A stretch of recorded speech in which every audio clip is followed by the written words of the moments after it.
So one of the first things I tell students when they join Mindwork about their VRC preparation, suppose the student is trying to understand where he is standing on reading comprehension. So one of the first things I want to know from him is what is his 100% accuracy timeline, and does he have one at all? What do I mean by this? Suppose as a student I am trying to see how good I am at reading comprehension or any of the other question types that are coming in verbal, whether it's odd man out or parajumbles or summaries. I want to know how good I am at solving it. What is my ability level? What people do is they straight away go into mock tests or they straight away go into practice and they start trying to practice under time pressure. So let's say there are two students X and Y.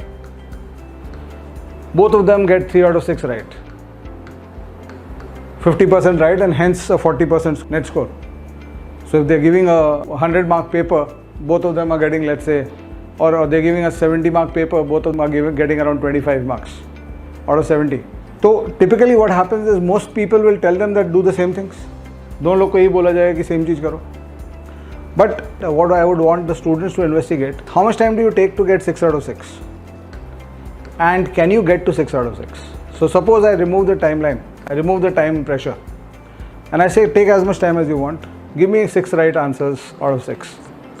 So it might happen that for a single RC passage of 6 questions, X might take 20 minutes to get there and Y might not be able to get to 6 by 6 at all.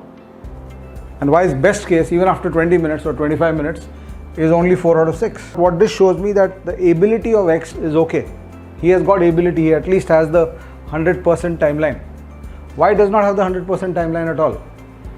So if Y works on his speed, he is not going to improve his score at all.